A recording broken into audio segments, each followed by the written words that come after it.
Bismillah, alhamdulillah, wa salatu wa salam ala rasulillah. On behalf of Hunter MSA, I'd like to welcome you all to Women in Islam. And without further ado, we'd like to begin the event with the recitation of the Qur'an by Brother Muhammad Sarur.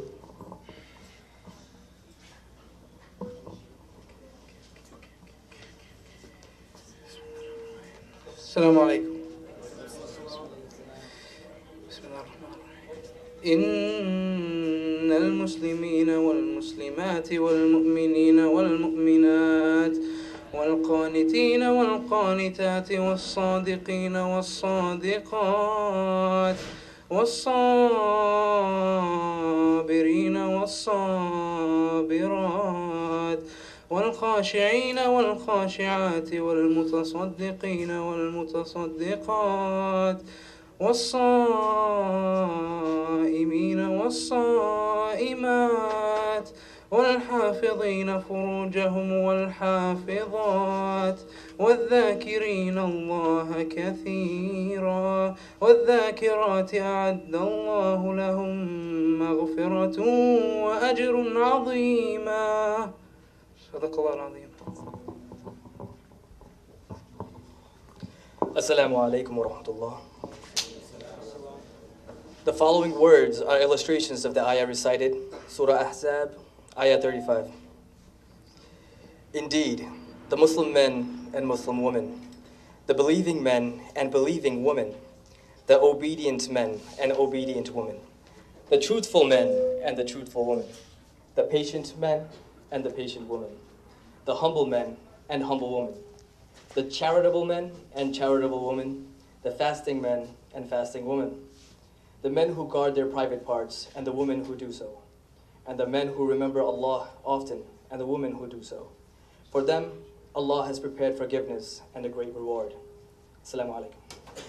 بسم الله الرحمن الرحيم الحمد لله رب العالمين له الحمد الحسن والثناء الجميل وأشهد أن لا إله إلا الله الملك الحق المبين وأشهد أن محمدا رسول الله المبعوث رحمة للعالمين. We begin in the name of Allah, the most merciful, the bestower of mercy. All praise and glory belongs to Allah, Lord of the worlds. Indeed, Allah is deserving of the best of thanks and the most beautiful of praises. And we testify that no one is worthy of worship but Allah alone, without any partners, the true Supreme King. And that the Prophet Muhammad, peace and blessings be upon him, was his servant and his messenger, whom he sent as a mercy to the worlds. Before I begin, first and foremost, I just want to thank everybody who had been extending their condolences to me since last Wednesday with the passing of my father, or intended to do so, and forgive me for not being able to get back to everybody. And also, by the way, the black on black is not the mourning, nor is that an Islamically acceptable form of mourning. I was actually wearing white slacks this morning, but the coffee had different plans. But may Allah subhanahu wa ta'ala have mercy on our parents, the living of them and those that have passed. And may Allah grant us all lives that are pleasing to Him, and grant us the ability to properly rely on Him and always assume the best of Him. Allahumma ameen. So let's just get to the subject, inshaAllah. So men in Islam, right? Why not? Let's stop kidding, right? Women in Islam is like the riddle of the century, correct? Because, I mean, think about it. How in the world, Islam first of all, right? How in the world does this religion, this hostile, aggressive, violent religion, get, listed by CNN, and so many before CNN in the past, but most recently as the fastest growing religion in the world. And then in 2050, somehow the Muslim numbers are almost going to double. There are 2.7 billion, the estimate right now. How in the world is that going to happen? And then you jump to women in Islam, right? This religion that denigrates women, supposedly, right? And this religion that considers the woman subhuman and carries so much animosity towards the woman. There's 2 to 3 times as many women embracing Islam than men. How can a person understand that? That's scary stuff if the accusations were true. Like somebody call somebody quickly, right? Figure out a solution. How do we liberate these women? Somebody call Robert Spencer, Pamela Geller or something, right? My wife, recently she was stopped by one of our neighbors outside of our building. We live in a fairly big building. And the lady, like, they knew each other, you know, small talk, elevator talk. But this time the lady just recently stopped right in front of the building, and she said, "Take that face veil off right now." And by the way, my wife has been covering her face since before I knew she was created by Allah, right? And before her parents even consented. She wished to do that from her early teenage years. The lady said, "Take off your veil right now." The lady said, "You're not passing. Show me your face." My wife's like, "It's fine, no big deal. Just let's step to the side, step to the shade, fine." And she takes off her niqab. She's like, "Oh my God, why are you hiding your beauty?" Right? Because she's expecting to see like the acid burns from when I threw it at her when my tea didn't have enough sugar in it. I don't even drink tea, by the way. You know? Or it's because they're not pretty, or because like it's covering up the black and blues or something, right? She said, "Oh my God, I can't, what?" And then she starts yelling like across the lawn, "Come look at her! Come look!" And my wife's trying to pull up her, and the lady's pulling it down, right? And she's like, "This is America, do what you want, but not this. Why are you doing this to yourself?" She says, "Because I want to." She says, "No, I'm going to talk to your husband." And my wife tells her, "My husband doesn't have a say in it. It's not up to him. Whether he likes it or not, I'm going to wear it." Two completely different perspectives. But where does that come from? Where does that confusion come from? If a person honestly, and the operative term here is honestly, wants to understand this apparent, contradiction, they first have to come to terms with the fact that we as human beings are products of our environment. Had we not been born in this time and in this place, we wouldn't have liked the foods that we liked and had many of the opinions that we had, or looked at the world the way that we do.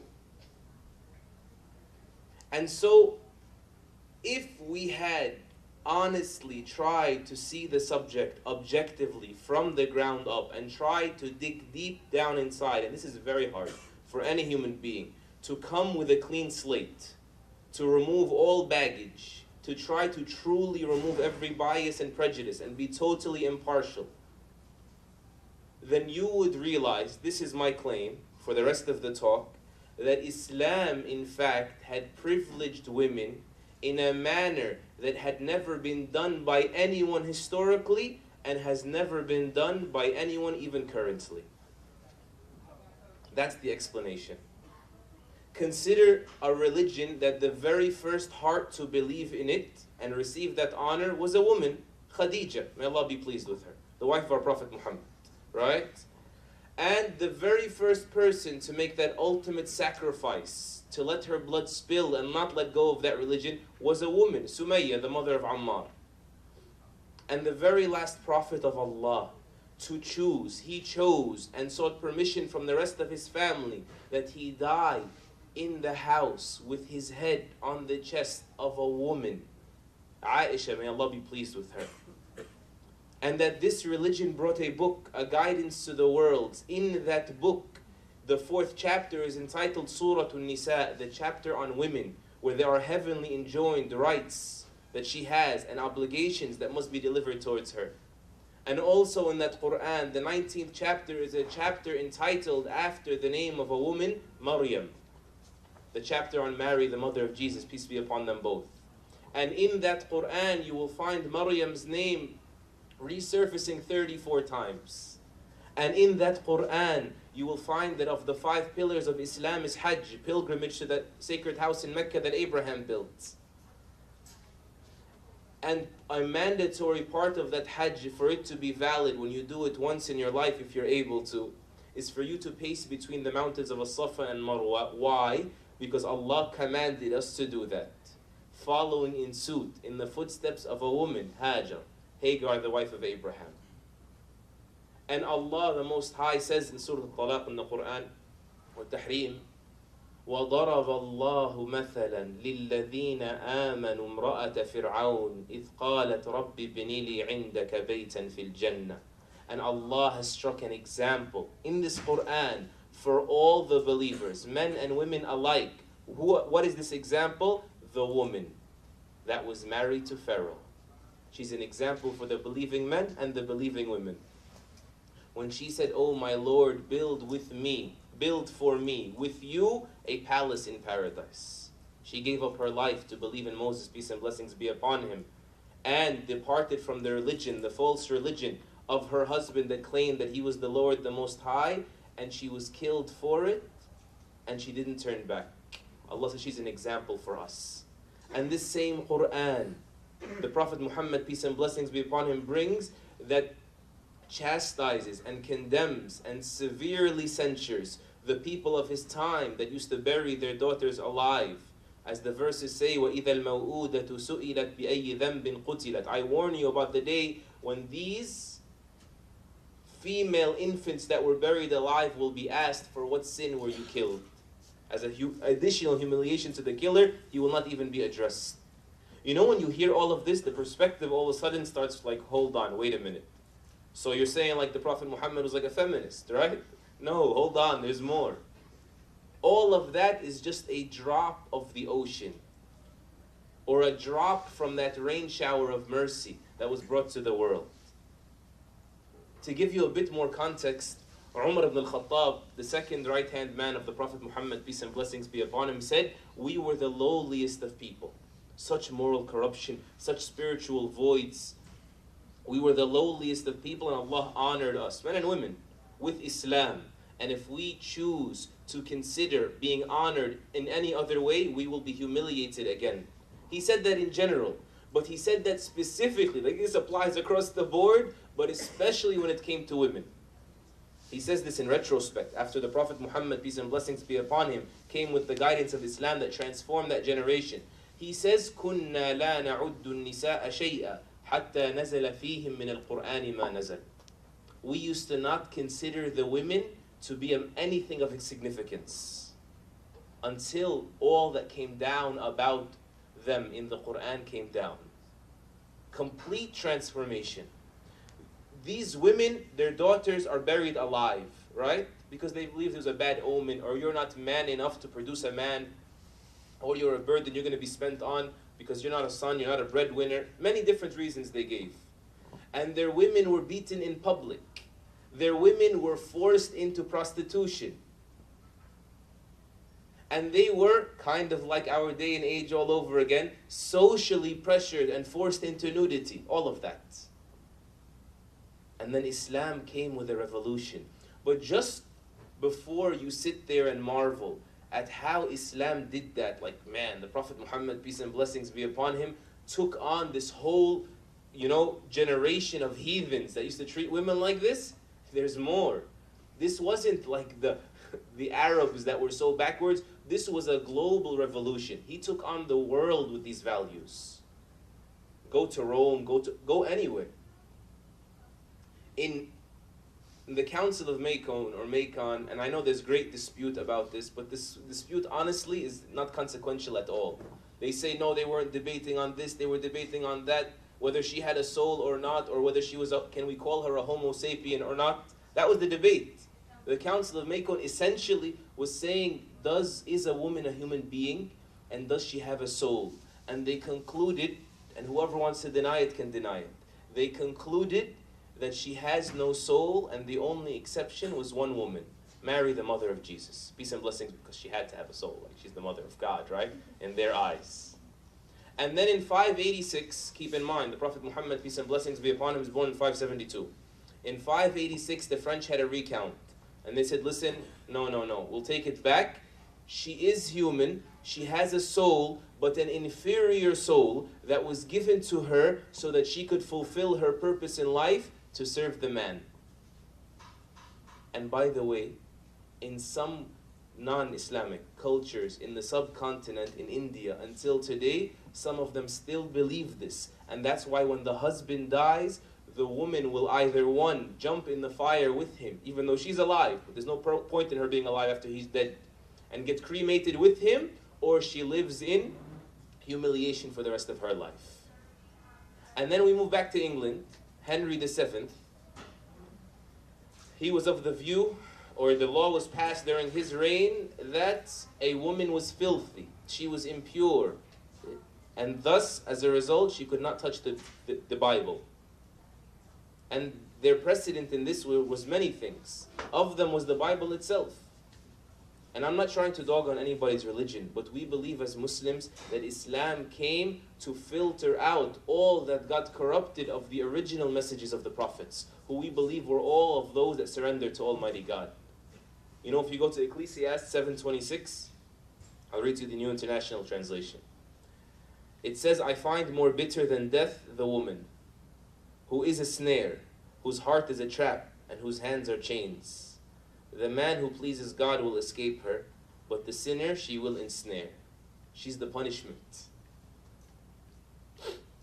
And of course Aristotle said this before them, and St. Thomas of Aquinas, he's the one that promoted, among others, that the woman is the reason for the downfall of man, quoting the story of Adam and Eve. In Islam, that story doesn't stand like that. They both fell, both responsible, both admitted their guilt, both forgiven, case closed. But he holds that by virtue of that story, every time a man falls, basically, essentially, the woman is the fault. She's at fault in that. Moving right along, in England, 1805, up until 1805, look, we've moved up to 1200 years since the Prophet Muhammad, peace and blessings be upon him. A woman was still considered property that could be bought and sold. A man could sell his wife. But to give them due credit, we would need to mention, to be fair, that they did set a minimum price. That minimum price was 6 pennies. And of course, if she is property, she is inherited. She does not inherit. Right? Understood? And so the woman did not have the right to inherit at all, whatsoever, as if she was not a human part of that family, until early in the 1900s. Before that, it was usually the first male that got it all. The woman would get nothing. And also, some of that remains until today. I want you to keep this stuff in mind, it's essential. Until today, when a woman is married off to a man, she takes the last name of her husband, doesn't she? Does she or does she not? Until today. Many a times this still happens. Why? She doesn't have a right to inherit her own history. She doesn't have a right to her ancestry and her paternity. In Islam, this is a grave violation. Because Allah the Most High said in Surah Al-Ahzab, "Udu'uhum li'abaihim huwa aqsatu 'inda Allah." Ascribe them, attribute them to their parents. That is more just, that is more equitable in the sight of Allah the Most High. And considering nowadays, that's not the only oppression they face, right? Women everywhere around us, and I'm going to have to get a bit blunt here, are seen as sex objects in our age. Completely and totally objectified. A woman has no worth aside from turning the heads of men. And the sad part is many of the women started believing that. That's one of the many reasons there exist jokes like blonde jokes, right? It's not that the person that has that hair is inherently less smart. But when you program into a person from very early in their life that your success is based on your neck-turning, prowess, your ability to do that to others, then why should I focus on anything else? That's where that came from. The bit of truth that is beyond that stereotype sometimes. Because that was beaten into her a mental oppression, a personality oppression. And of course, modeling industry and pornography. What do you want? As for the modeling industry, you can imagine. You can imagine what happens to a society that the model is not good enough. As I'll come back to Eileen Zerberg in a minute, what she says, the psychologist from the University of California, from UCal, she says when the model has to undergo Photoshop editing, right? How can any other girl ever feel competent after that? How can marriages last when the man is constantly looking at a woman that doesn't exist in real life? The most beautiful of women, they have to make their chest look bigger and their waist look smaller and their hair look like this. Unbelievable. And then the pornography industry. $59 billion, I think it's up to 70 or $72 billion now.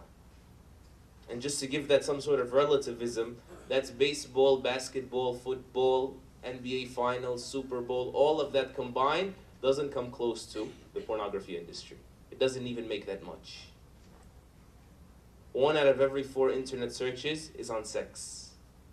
What does a society like that look like? And those porn stars are those that made it. Most of them don't. And they get thrown out of the back end of that system. And they become escorts, and they become for gentlemen's clubs, and they die of depression, of overdose, of being killed, whatever. Suicide. And then the exploitation of women.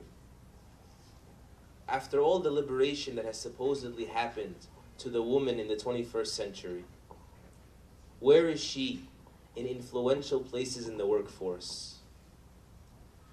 The Fortune 500 companies, you know their CEOs, what percentage of them is female? Less than 5%, 4.6% according to the Center for American Progress. Great progress, yes? All of this is of the reasons why so many women in the West are coming to Islam and embracing Islam. And go for yourself and ask them.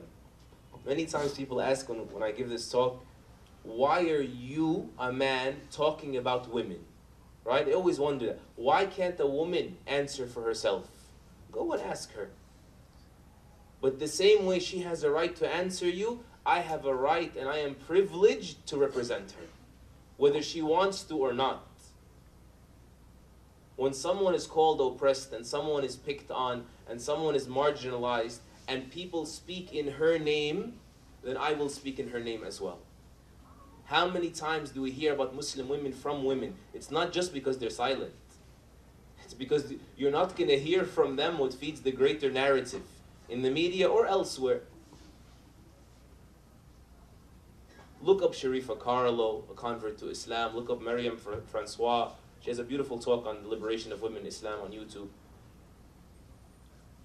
They realized, they saw in Islam that this facade, this call to the freedom of women that they were called to since they were very young, was not in reality liberty. It was not in reality freedom. Rather, it was the man's freedom, a man gaining free access to her, not freedom that she has. Free access to judge her, to fashion her on his liking. Coming back to Professor Eileen Zurbriggen, she basically has a book that you can buy on Amazon called The Sexualization of Girls and Girlhood. She summarized in that much research that was put together by the American Psychologist Association, where she talks about how they're taught from very young this concept that I don't have true worth unless I can grab the attention of a man. And that's why she could become the PhD of some of the greatest the head physician, some of the greatest hospitals in the country, right? And still feel inferior without a man, without being able to have those looks, without being as curvaceous as the status quo demands of her. She speaks about how this is done systematically from very early, right? With Tinkerbell, Little Mermaid, Frozen. May Allah guide that cartoon girl. Wallahi, I saw the song. Someone showed me that there was like a dubbed version that they translated even into Arabic. So happy, right? I saw a minute and a half of that song and I lost my lid. Like I had to calm myself down. I was about to go give khutbah Jumu'ah about Frozen. Wallahi, I'm not joking. Like, the message is in there. She has some, by the way, Professor Eileen Zurbriggen has some interviews on YouTube that you'll benefit from as well if you're not a reader, right? The concept of pre-makeup. The concept, forgive me, I really don't mean to be, children's padded bras for little girls. What is that teaching them? What do they need that stuff for? We got to program them very early. And then she goes off into the 4 most common outcomes of that. The anorexia and the bulimia, and then the tensions and the pressure and workforce, and then the cattiness between women. And this is not a Muslim, by the way, proselytizing their religion, right? This is something that many have noticed, that the society looks at us as a piece of meat. I am only of worth when I'm voluptuous, if I ever become voluptuous. And the moment I get chewed up and I'm beyond, I expire, I have no more worth. The reason why so many women are finding purpose in Islam is because they realized, among other things, that Islam not just valued them for who they are, Islam tells them that your value increases with your age. Kind of like wine, right? They say wine as it ages, it gets better, right? Wine is haram. Wine is haram. Wine is haram. Elshinawy said, try wine, it gets better after it gets old, right? I see you. No one laughed at the first joke, so that means they're like, no. But really, I mean, I'm going to try to just look at it quickly from 5 quick different angles. How Islam values the woman in her capacity as a daughter, in her capacity as a wife, in her capacity as an intellectual, in her capacity as a scholar, in her capacity as a mother. As for in her capacity as a daughter, the Prophet Muhammad, peace and blessings be upon him, taught us that having daughters is a blessing. And he said to us, whomever Allah tries, meaning everything we get in life, it's all a trial, right? Are you going to be thankful? Are you going to be patient? Good and evil? It's all a test. Whomever Allah tries with 3 girls, or even 2, and He safeguards them, He protects them, and He raises them with dignity, and He educates them, the right of education 1400 years ago, and He marries them off to those that deserve them, those that they choose, and those that are actually compatible with them, then they will be a barrier. These girls, these daughters will be a barrier between that person and the hellfire on the Day of Judgment. As a wife, Islam came declaring that the wife has a right to refuse her father's choice. So his role there is to protect her and supervise that she's not duped, but the decision ultimately is her decision. It's her life. So she has the right to refuse. There's no such thing as forced marriages. The Messenger of Allah sallallahu alaihi wasallam gave Al-Khansa the option of annulling her marriage when her father chose a husband for her without consulting her. Then she has the right as a wife to kind treatment.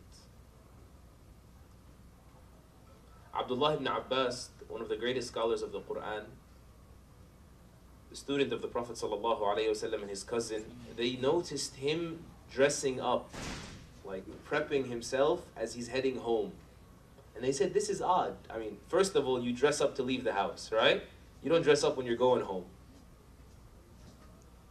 But he clarified to them that this is me dressing up religiously. I do this as part of my religion. Because they're looking at him like, what are you doing? That's weird. And at the same time, you're supposed to be like aspiring for the hereafter, and you let go of all worldly interests, and you're detached from the material life and all that. So what are you doing? He said, I decorate myself. These are the students of the Prophet Muhammad. I decorate myself for my wife the same way I would like for her to decorate herself for me. Because Allah says in the Qur'an, وَلَهُنَّ مِثْلُ الَّذِي عَلَيْهِنَّ بِالْمَعْرُوفِ. And for them, meaning of rights, is equal to that which is obligated of them, meaning of duties. It's a two-way street. She has a right to refuse her father's choice, right? And she has a right to kind treatment in Islam. And she has a right to divorce. I want you to appreciate something.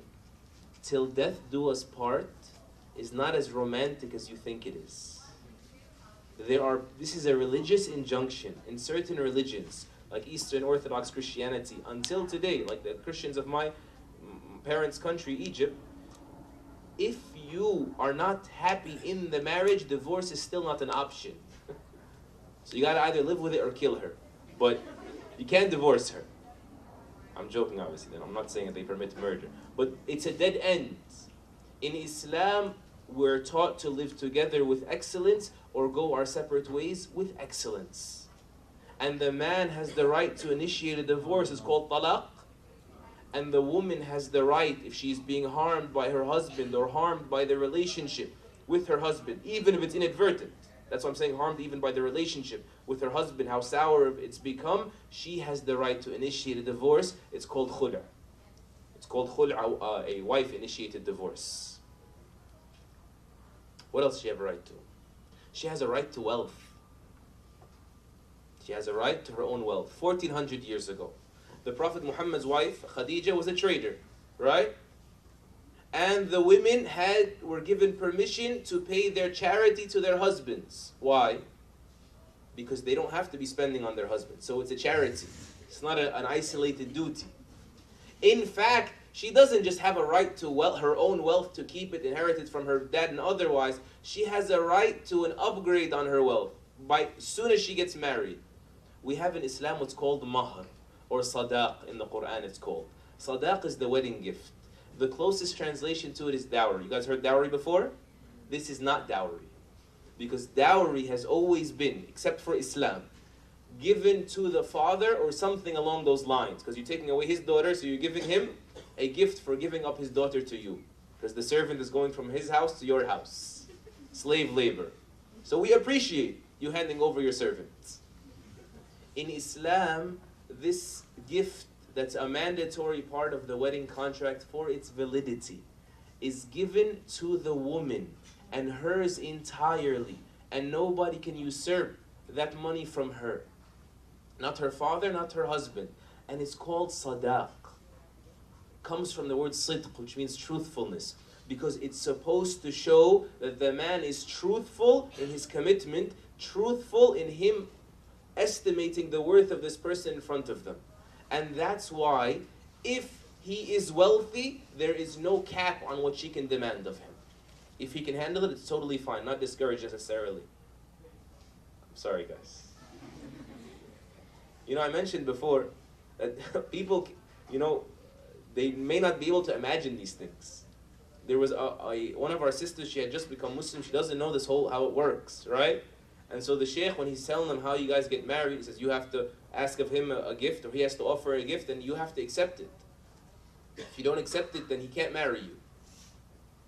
So she's like, okay. He's like, you know, people usually ask for some money, you know, to help them, and, you know, if, you know, things get rough, and on a bad day, you know, financial crisis. She said, oh, okay, whatever. She's like, what should I ask? She said, ask for whatever amount you want. She's like, I can ask for anything. I just get money for getting married? He said, yes. She's like, okay, I'll take $100. She doesn't realize that even though this is discouraged because it closes the door of marriage and makes it too difficult, and if you close the door of what's lawful, you're going to open the door of what's unlawful, the haram, right? That some people, though it's discouraged in most cases unless the person can really do it, I know fathers that have stipulated 10, 20, 40, I know a case of $90,000. Right? And she's like, yeah, I'll take $100. It's got to be like at least, you know, 30 cones, softy cones or something. This is awesome, you know? A right to wealth. And she has a right to children. You may take this for granted also. But she has a right to children during the marriage, obviously, and she has more of a right to the youngsters after marriage. When she came, she said, O Messenger of Allah, that woman, my husband married me, and I had children for him, and my belly was their womb, and my breast was their nourishment, and my lap was their seat, and now he divorced me and wants to prevent me from seeing them. He said to her, sallallahu alayhi wasallam, in this aggressively hostile patriarchal society, you have more of a right to that child so long as you don't remarry. And by the way, and he has to spend on, right, the alimony and the sponsorship for those children, especially when they're young, especially when there's breastfeeding involved. So that's as a wife. As an intellectual, from day one, Islam had granted a woman the right to advise, the right to object, the right to counsel men and women alike. Allah subhanahu wa ta'ala, the glorified and exalted, says in the Qur'an, and the believing men and the believing women, they are supporters, allies, guardians of one another. They advise each other, they protect each other, they have each other's back. You know, growing up in school, you learn about the suffrage rights with Susan B. Anthony, right? Just like 80, 90 years ago. All they went through to say we are citizens, we have a right to be heard, we have a right to vote, and finally they shut them up with some voting rights. They didn't want to. In the Treaty of Al-Hudaybiyah regarding approximately 1,400 Muslims, Salama, the wife of our Prophet Muhammad, peace and blessings be upon him, advised him regarding a matter. And not just did he listen to her advice, he acted on that advice regarding 1,400 Muslims, the majority of them being men. Compare that with the statement of the founder of Christianity, Paul of Tarsus, when he says, and it's still there in the Bible until today, tell your women in church to be silent. Compare that with the prayer that exists in Judaism until today. And I've heard it from neighbors that I have open discussions with and free conversations with. In the morning of their morning prayers, they say, and I thank you, Lord, for not making me a woman. That's as intellectuals. As for scholarship, you know Aisha, the wife of the Prophet Muhammad, peace and blessings be upon him, one of the most prolific narrators of his example, of his sunnah, of his hadith, among all of the companions. Were it not for Aisha, a majority of the private life of the Prophet ﷺ and much of his public life we wouldn't know about. And she wasn't just a narrator, a memory card for the things he said. She was a person of intellect, a scholar in the truest sense of the word. Urwa ibn Zubayr, her nephew, of the greatest scholars of that second generation, says, I did not meet among all the companions he met anyone more knowledgeable in poetry or in Islamic law or in medicine than Aisha, my aunt. She has 3 PhDs. Abu Musa al-Ash'ari radiallahu anhu, one of the senior companions of the Prophet Muhammad, peace and blessings be upon him, said, I used to see the elders of the companions of the Prophet Muhammad crowding at the doors of Aisha, trying to get a conclusive opinion from her regarding the rights of inheritance. She was the scholar on that subject. Compare that with nowadays. A woman going into college, being able to interpret law. Women were not allowed in law school in the West until in the late 1800s. And only in 1981, and she just retired in 2006, did Sandra Day O'Connor become the first Assistant Supreme Court Justice that was a female. Supreme Court Justice, she interprets the Constitution. The Qur'an is our Constitution. Aisha interprets it 1400 years ago, and the men nod and walk away. And I thank Allah for the blessing of Islam. It's enough of a blessing, isn't it? And then as a mother, O Messenger of Allah, which of the people have the most right to my good company? He said, your mother. He said, and then who? He said, and then your mother. He said, and then who? He said, and then your mother. He said, and then who? He said, and then your father. And he said, O Messenger of Allah, I want to defend you. I want to fight by your side. I want to put my life on the line to liberate the world and to spread the light of Islam, spread the people's opportunities to consider Islam. Just so no one misunderstands that statement. I want to fight in the cause of Allah. He says, are your parents alive? He said, yes. He said, go and let your fight be with them. He doesn't mean go beat them up, by the way. Go and struggle against yourself. In another narration, is your mother alive? Remain by her feet, for there is paradise. Meaning stay by her toes. Whatever she needs, beat her to it. Live in her service. That's what the expression means.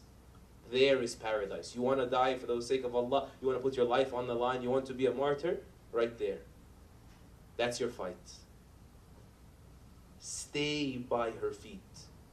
Compare that with Mother's Day, when you throw her a gift card 1 day a year. Right? To silence your conscience, not really to please her, because you know that doesn't please her. And if we ignore our mothers far and wide, when the woman ages, she loses value, she gets thrown in a garage, formerly known as a nursing home, then you're not even going to think about an aunt. That doesn't show up on the radar. Our Prophet Muhammad sallallahu alaihi wasallam warned us against that, and he said, "Inna al-khalata bimanzilati al-umm." Indeed, the maternal aunt has the status of a mother. Your mom's sister is like your mother. Don't mess up. And just to make my way quickly towards the conclusion, what's with the veil, right? Let's actually get a bit on the hijab. And I'm going to open the floor. I guess the questions will be maybe a lengthier discussion, but just some broad topics that are essential for everybody to hear. what's behind the veil, right? Why do Muslim women insist on wearing the veil? Even when they're not home, even when their fathers can't see them, right? What's behind this veil? We say, literally behind the veil is nothing, just some hair, right? Or hopefully some hair, right? But in principle, this is everything. Not the veil, the principle behind it. Because the veil, the hijab, is a declaration of purpose. Don't let anybody cause you to forget that. Whether you're a Muslim or a non-Muslim. Many times they say, what's the big deal? It's just some hair. And by the way, little footnote, just some hair, these same people in this same culture spend hundreds of dollars on that just some hair, don't they? With the Brazilian and the Japanese straightening and that stuff, right? You can tell I use it, right? No, I have many females in my family. Never done it. Right? I swear. Allah Ustaadh. You guys don't want to believe me. It's a declaration of purpose because Allah the Most High said in Al-Ahzab, the 33rd chapter in the Qur'an, يا أيها النبي قل لأزواجك وبناتك ونساء المؤمنين يدنين عليهن من جلابيبهن. O Prophet of Allah, tell your wives and tell your daughters and tell the believing women, not just any women, the believing women to drape over themselves their veils. So why does she veil? Why do I veil? Because I'm a believing woman. I believe in my Lord. And I believe I belong to Him. And that He is better for me than me. And He is more merciful with me than me. And that I am indebted to Him. And that I love Him. And that I declare to Him when I walk out. Not just because guys can't control themselves or because of chastity or otherwise. First and foremost, the central theme of Islam is sincerity. I do that for you. I walk out of my house, I'm declaring this is yours. To instruct with it as you please. And it is only for whomever you permit. That's the answer. And that has to be your primary response. Right? Why do I veil? God instructed me to. You got your instructions from MTV, and you got it from VH1, and you got it from Vogue or whatever else, right? I get it from the Lord of the worlds. I get it from the Creator of the heavens and the earth. If you believed that you had a God, and you were privileged to come across the only revelation left that hasn't been corrupted, would you challenge Him?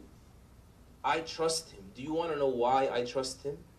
This is the direction the conversation must always go. Not the rationalization or the ratiocination or any other big words that you want to use. It has to go in that direction because directing them back to the source of your instructions, directing them back to the oneness of Allah is the most logical explanation. And that's why the prophets always began with it. Began with the oneness of Allah, belief in His message, belief in the hereafter. That is the clearest explanation. There are other clear explanations, but nothing like this. Nothing foolproof like this. Nothing that cannot be refuted like this. It's as clear as day. What is left to be said? It's from God. Don't underestimate the power of Tawheed, the oneness of Allah, because that clicks in people. Allah pre-programmed them like that. So whether they refute with their mouth or not, they know this deep down inside. That's a good reason. And if that's not going to convince them, nothing else will. As the Arab, they used to say, وَمَتَى يَسْتَقِرُّ فِي الْأَذْهَانِ شَيْءٌ إِذَا احْتَاجَ النَّهَارُ إِلَى دَلِيلِ. And when will anything ever be established in intellect? When can anything ever be rationalized if you need to prove to me the sun is out? Understood? Some things are as clear as day. If we can't agree on them, then the conversation cannot continue. Because sometimes we give other answers.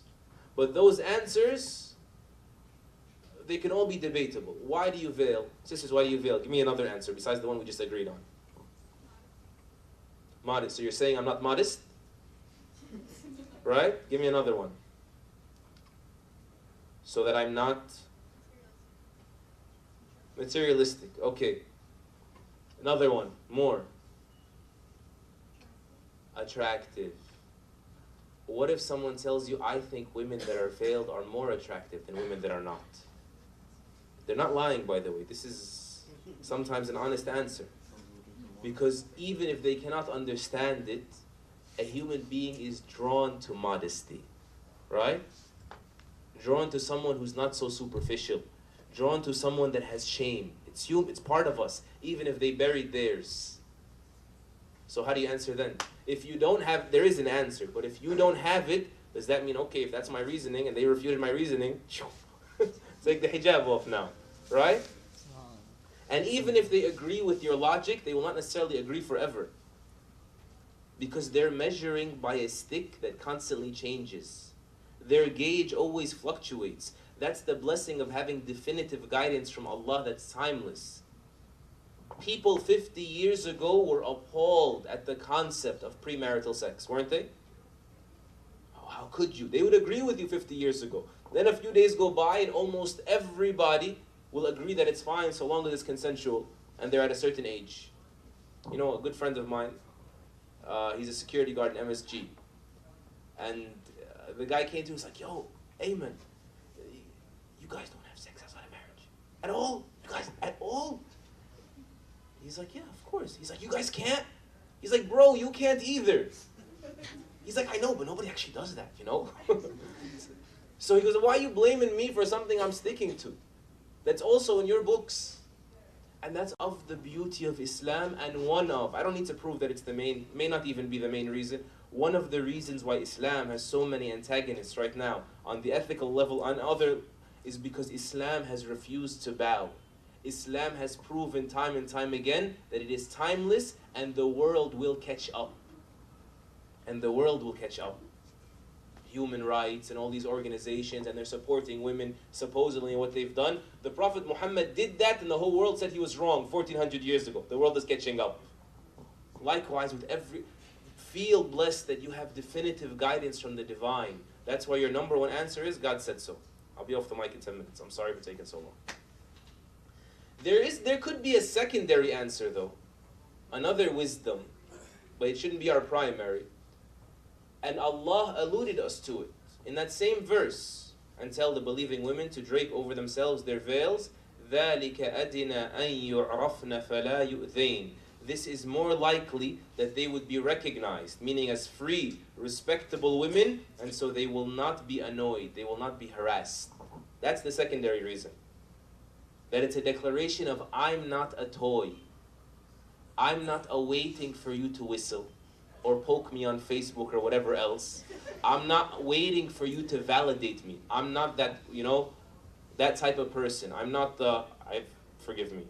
I'm not that hollaback girl.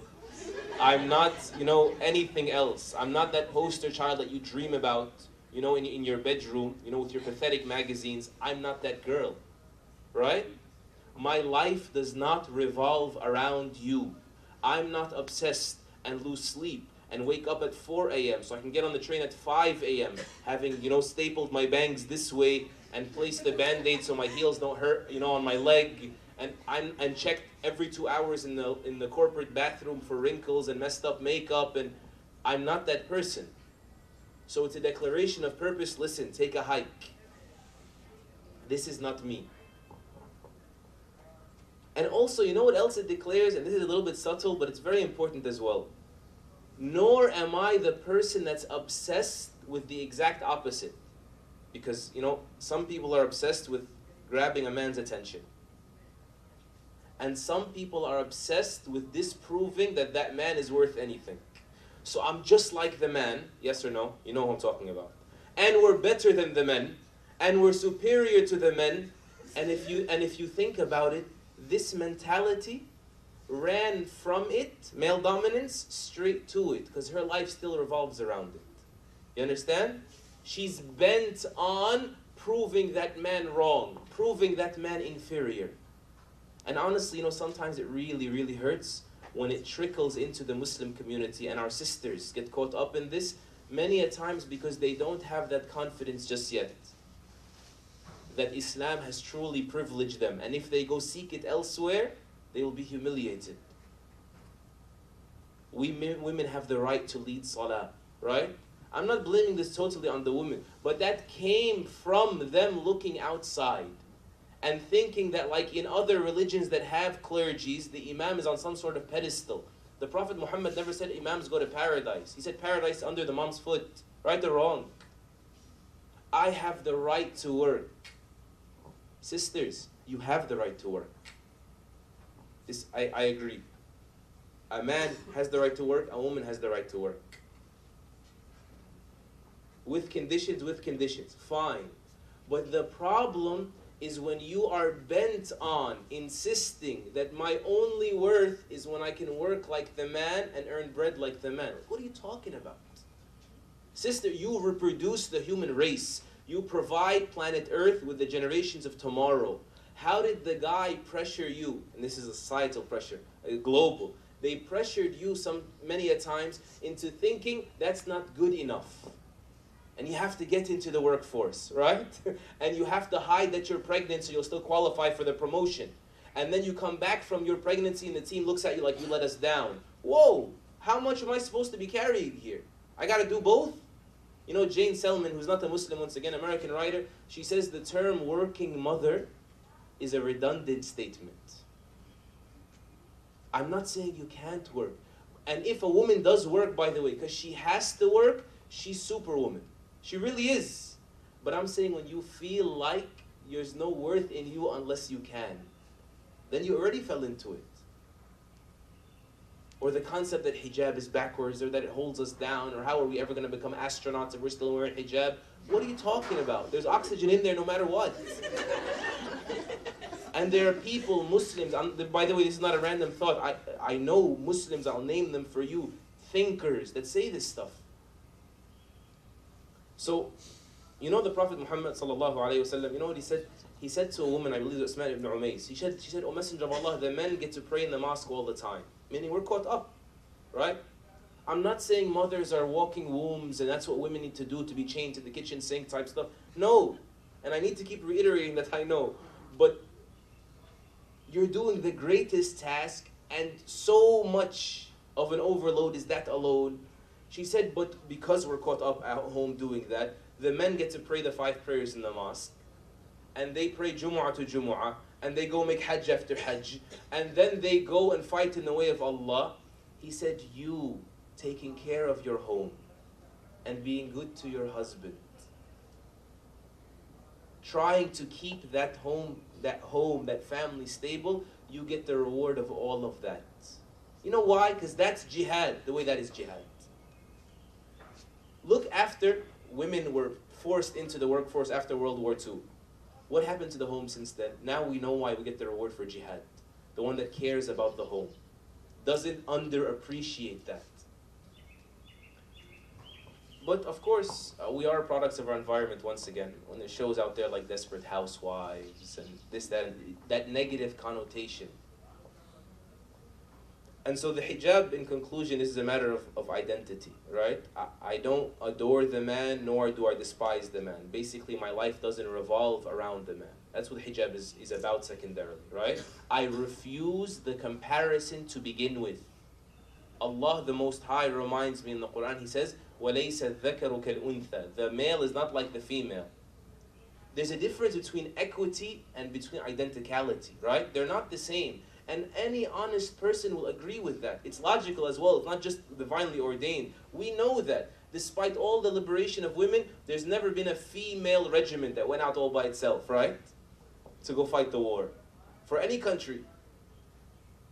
Despite all the liberation, most people still disagree with the concept of co-ed bathrooms. No, there's a difference, right?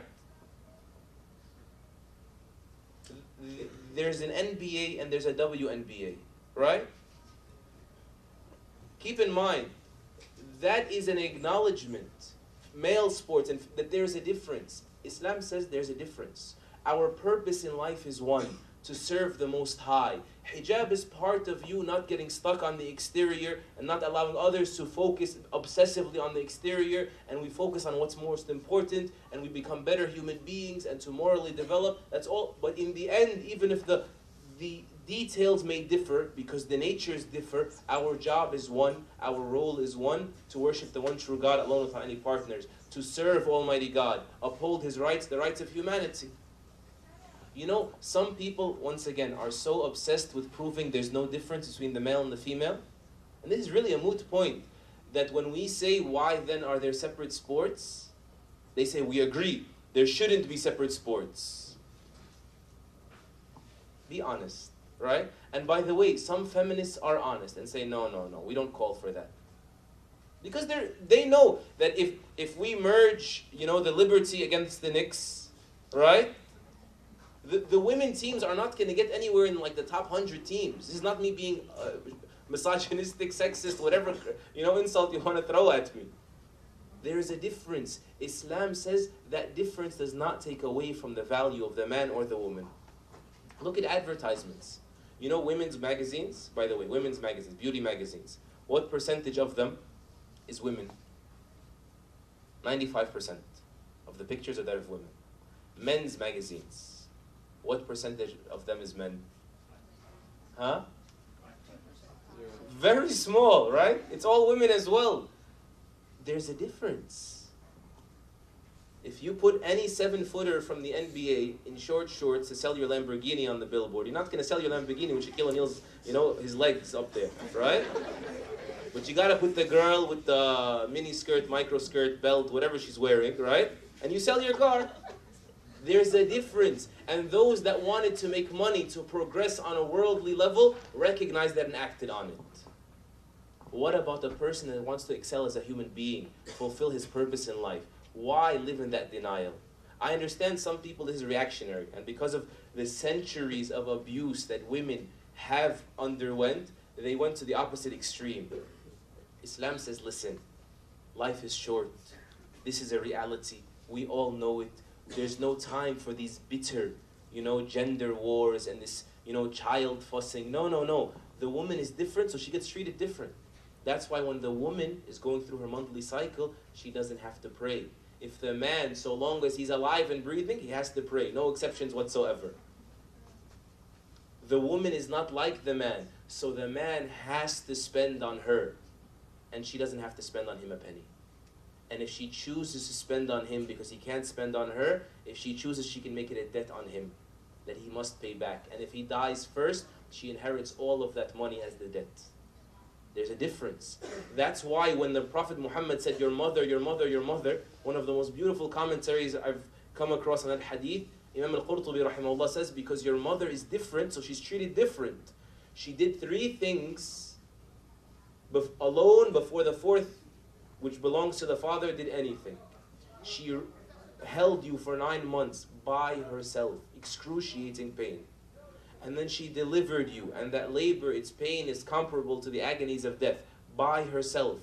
And then she gave up her sanity and her sleep to breastfeed you for 2 years or less, all by herself. And then she shared with the father in the 4th, which is child rearing. Therefore, it's most befitting that we say your mother, your mother, your mother, and then your father.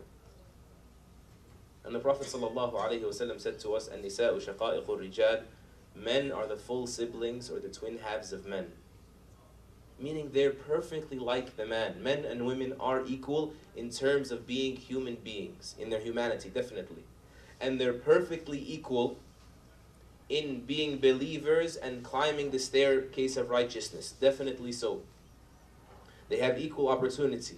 And in terms of that, what that means is that a woman, like Mary, peace be upon her, like Asiya, the wife of Fir'aun, like Khadija, Aisha, they qualify to be superior to millions of men.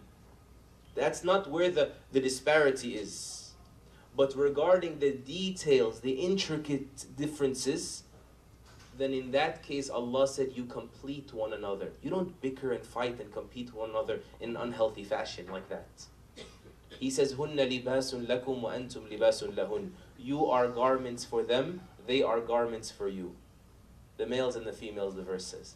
A garment beautifies you, right? A garment conceals you. A garment covers your flaws. A garment shields you from the elements. That's the outlook that a man and a woman, they have hand in hand, right? With one another. That complete structure, that harmonious structure, is what Islam came to bring to the world. That's the timeless guidance that matches with every pure nature that someone has. But Allah gave us a definitive guidance regarding that. I'm sorry for going over the time. I apologize. If you guys want to cancel the questions, I would be your best friend. Jazakallah khairan. Forgive me once again. Assalamu alaikum.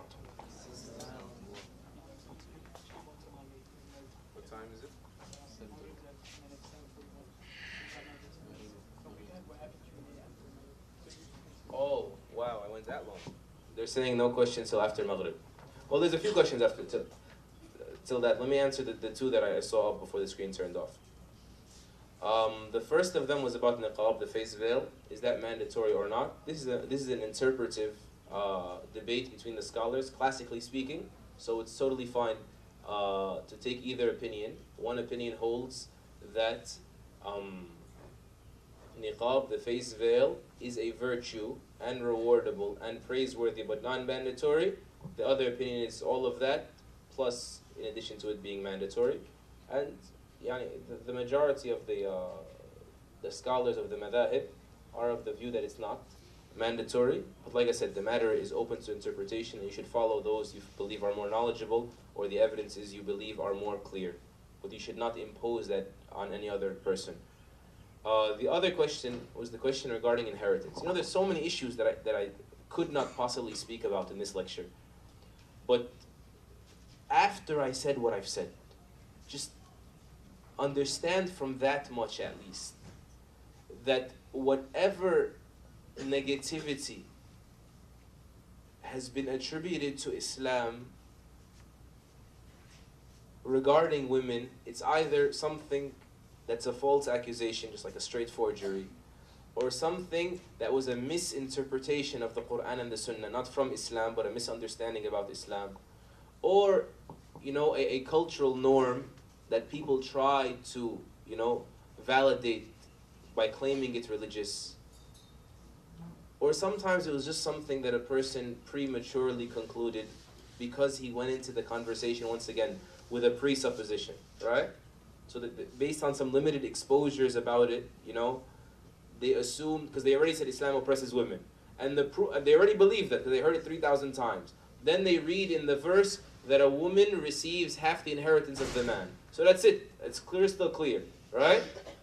It supported the presupposition. That was a premature conclusion, right? It wasn't even premature. It was just like, it was a miscarriage. Half the inheritance of a man. The Qur'an does say that. There's a verse in the Qur'an that mentions that a woman inherits half the wealth of a man. First of all, the Qur'an mentions many case scenarios where the woman receives equal to the amount of the man, or sometimes even more than the amount of the man. What does that teach us? That the amount you receive is not about whether you're a man or a woman.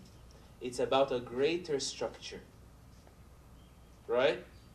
And the details that would apply in it based on the factors in that case scenario. And that's why I began with the issue of confidence and context and these things.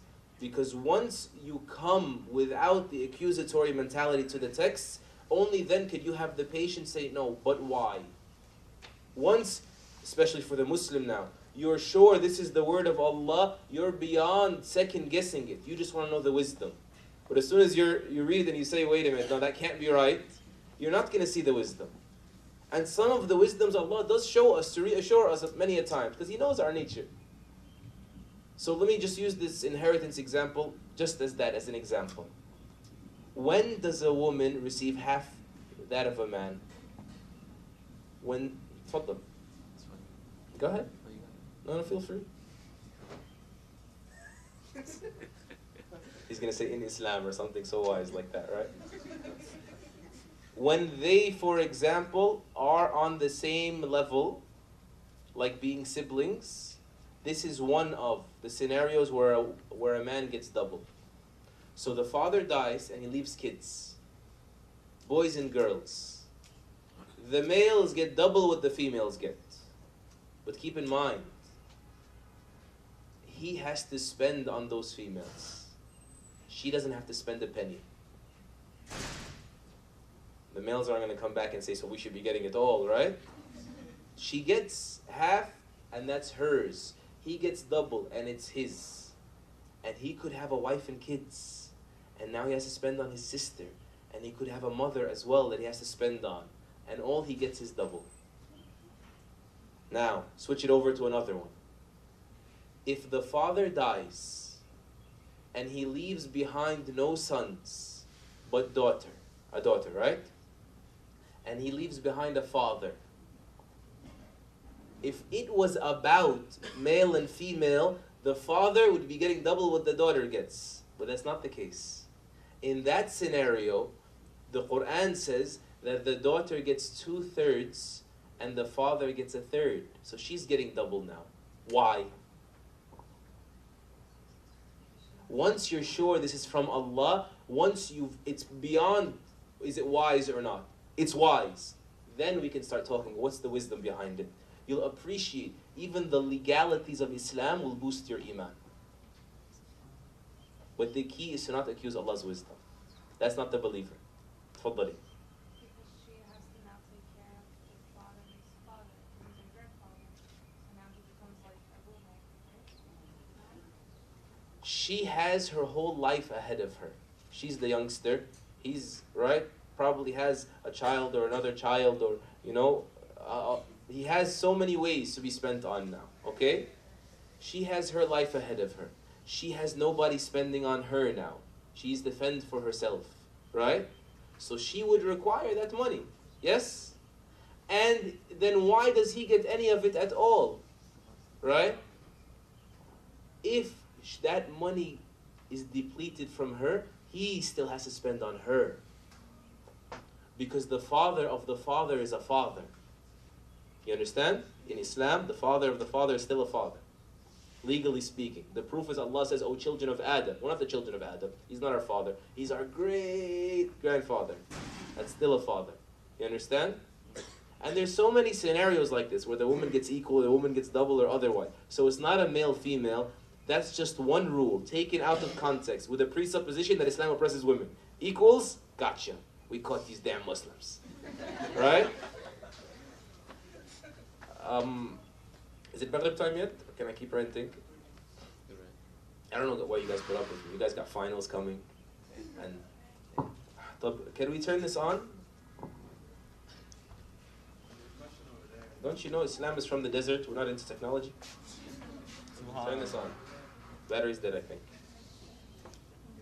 Bang it, bang it, bang it. Sure, go.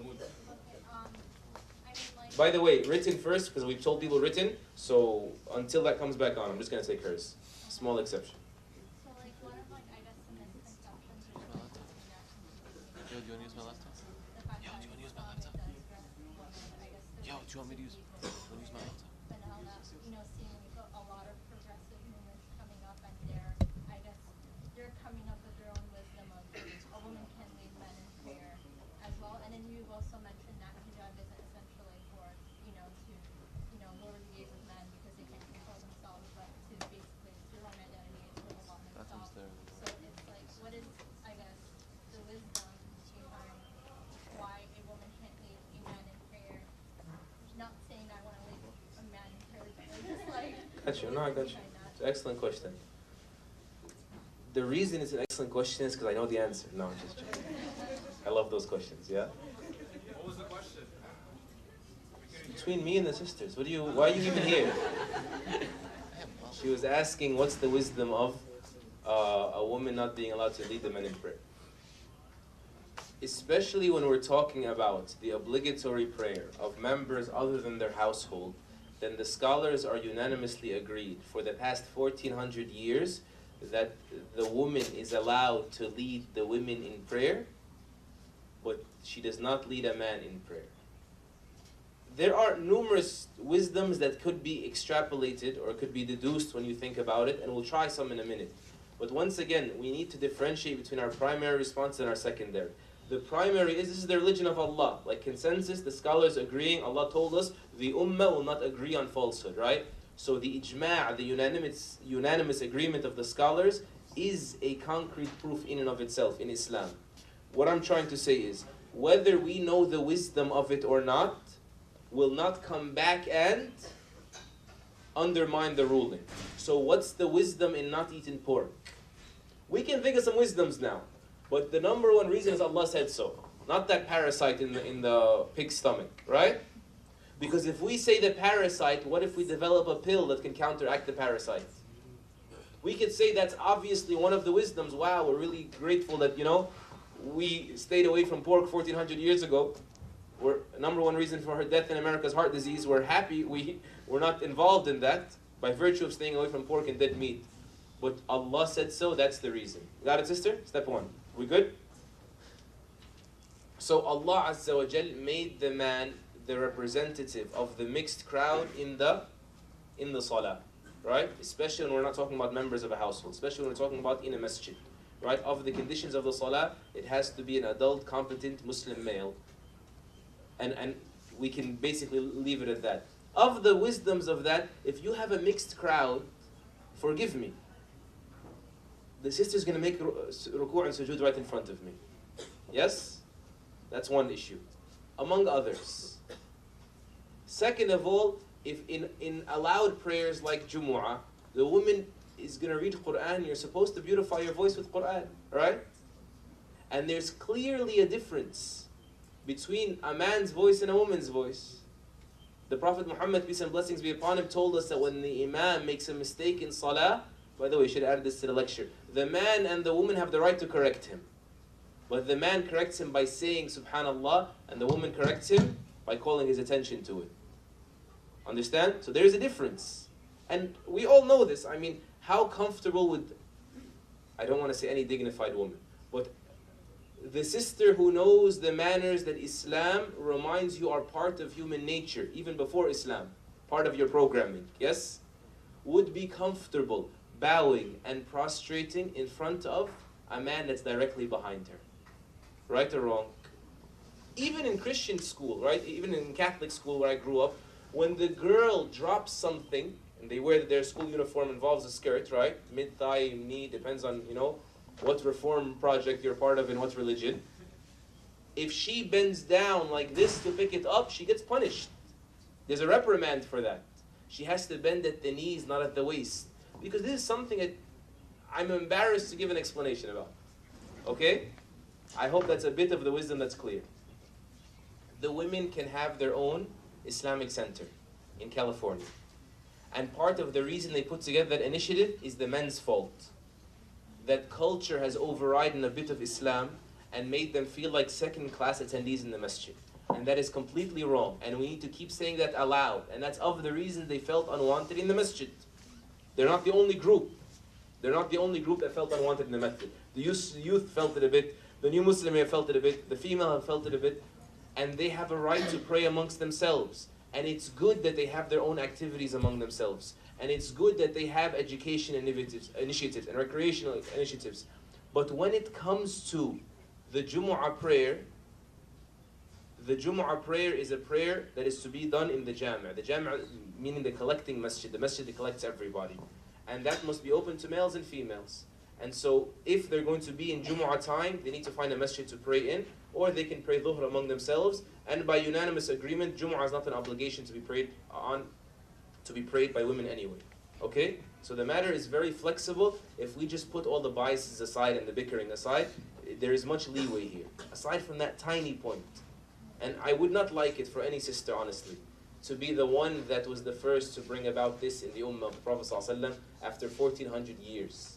Right? May Allah protect any person from opening that door on the Ummah. And may Allah Azza wa Jal always keep us upon His path until we meet Him. Jazakallahu khairan. Assalamu alaikum. I'm going to try to start tackling the questions one by one, so you guys can just ignore me and leave, or be here and lower your voices. Context is very important. Remember, we reiterated that many times, right? You know what my son just told me? You guys are all in trouble. I'm going to find out who said this to him, or I'm going to say maybe it was out of context. He said, "Baba, can I come here Wednesday?" I said, "Why?" He said, "Because there's a girl here that wants to meet me." I said, "What?" He said, "Am I speaking Chinese?" So I am not exactly sure what happened, but I'm going to give him the benefit of the doubt, at least till we get home. Yeah?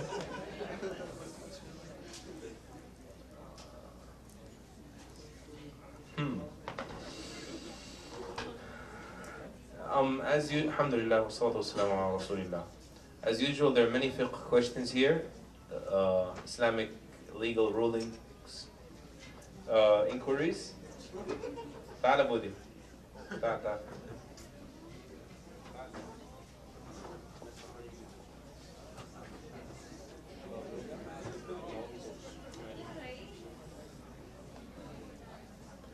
So I'm going to have to skip past those. If it's an incessant question and very important, just come to me after I'm off the microphone, inshallah. I'll see if I can direct you to your answer. I know this is a lecture about hijab pertaining to women, but would you mind speaking about the male hijab? Many brothers have little concept of social hijab, staring at sisters, etc. Thank you. This is good. Hijab is a part and parcel of a greater structure. I know I've said this. Of social ethics in Islam. Why can't the guys control themselves? They're supposed to. That's their obligation. And it's your obligation, part of that being hijab, to not make it a mission impossible for them. Right? But is there hijab for brothers the way there is for sisters? There is a hijab for brothers. Meaning there is a part of the male's body that must be covered. Right? Is it the exact same amount as the sisters? No. Because once again, they're not identical. You know what's interesting? Because even Aristotle said this, by the way. He said justice is not just treating equal things the same. Justice is also not treating different things equally. Right? Like, who believes every person is created equal? Raise your hands. Every person is created equal. Who believes that? I believe that as well. But that does not mean that justice is that I carry a 20-pound bag of rice and my wife carries a 20-pound bag of rice. Understand? No, when we go to the supermarket, as we always say, like, she picks and I pay. She points and I lift. That's the way it's supposed to be, right? Lowering the gaze, by the way, and this is interesting, though this is controversial among the jurists, the scholars, Allah the Most High, in the verses about hijab, in Surah An-Nur, 24th chapter of the Qur'an, He says, and tell the believing men to lower their gaze, the verse right after it, I'm skipping, and tell the believing women to lower their gaze. So there's hijab for both, and there's lowering the gaze for both. Okay? The details in the garment hijab may differ, and likewise, according to some scholars, this part is controversial, that the details in lowering the gaze is also different. Some scholars, of them the late Shaykh Uthaymeen rahimahullah, he mentioned something. He says, if you notice, even though the Qur'an commands them both to lower their gaze, in back-to-back verses,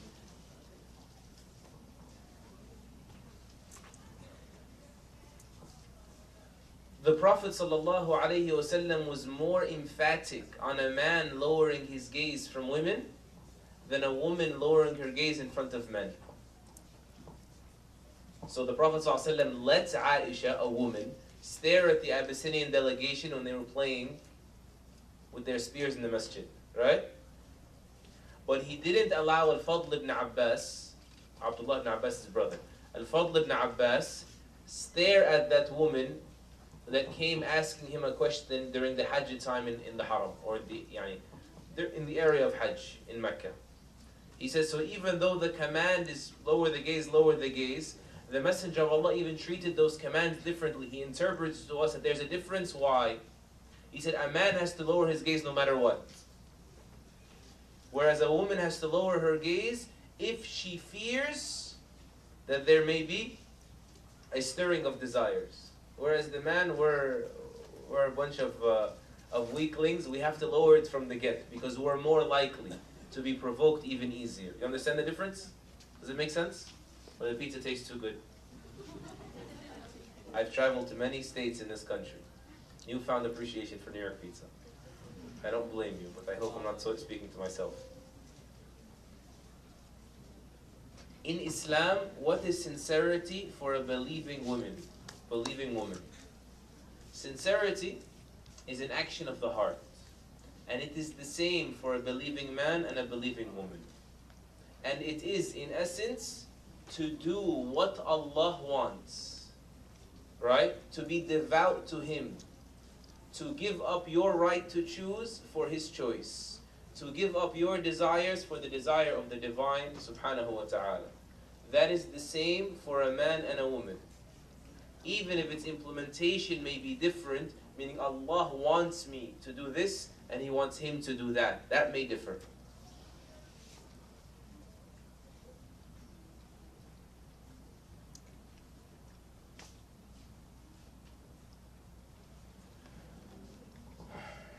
Okay.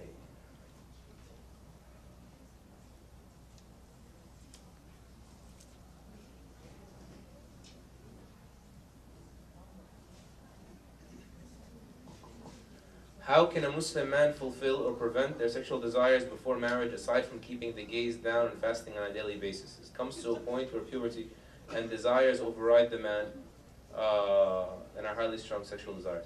First of all, don't dismiss the power of lowering the gaze and fasting. Because many people say, yeah, I know that, let me try something else. No, no, no, no. The Prophet ﷺ was the most guided of human beings, and most eloquent of human beings, and the most protective of human beings for the people during his life and after his death. You know, it's like, I have the solution, I don't want that one, I want another one. Don't tell me something I've already heard. No, try it with conviction and continue doing it consistently. That's first of all. Second of all, busy yourself with good things. Sports, activism, right? Don't put yourself in a situation where you have too much free time, right? You get caught up in nonsense. Time is like a sword. If you don't cut it, like take advantage of it, it will take advantage of you, right? You cut it or it cuts you. And most importantly, build for yourself a defense mechanism, and the greatest of that is consciousness of Allah subhanahu wa ta'ala. So build for yourself a routine that will make you conscious of Allah. A routine of ritual acts of worship, like staying in the masjid or staying in your prayer place, even your room, after Fajr and reciting, the morning supplications. Having a certain amount of Qur'an to remind you of Allah subhanahu wa ta'ala and the reality of who you are, the reality of this life and the hereafter, the reality of what pleasure really means, what pain really is. A routine of visiting lectures and halaqat and being with people and not being alone. Right? As the hadith mentions that shaitan, who flows through the veins of the human being, the devil, he is closer to one man than he is to two, and closer to two men than he is to three. So be with the community. The Prophet ﷺ said, stick to the congregation, the community, for indeed the wolf only eats the sheep that is stray. Meaning the devil is your wolf, don't stray from the herd. That way, if you fall off all that I just said, your brothers can catch you as well. Hey, he hasn't been praying with us. Hey, he hasn't been coming to halaqah anymore, right? Hey, akhi, listen, fear Allah, don't do this. Put yourself in that situation. Even if you're forcing yourself to become embarrassed of your fellow Muslims, that's fine, until your shame from Allah kicks in. Temporarily, that's fine as well. That's part of the fruits of brotherhood. If you get nothing out of your brotherhood or your sisterhood, except that you get ashamed to disobey Allah in their presence, that's enough of a blessing on its own.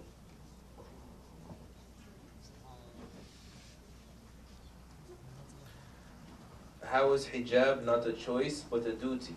Listen, it's a duty meaning Allah made it mandatory, right? Because this, the technicalities, the jargon debates is really pointless. For the believer, Allah made certain things mandatory. And it's your choice in the sense that it's your choice whether you want to obey Allah or not. But every action has a consequence in this world and in the hereafter. And there's nothing more beneficial to you than obeying Allah in this world and in the hereafter. And nothing more dangerous for you than the disobedience of Allah in this world and in the hereafter. Why isn't a woman speaker giving the lecture on women in Islam? Laugh. Thank you, right? Considering we mentioned it in the lecture.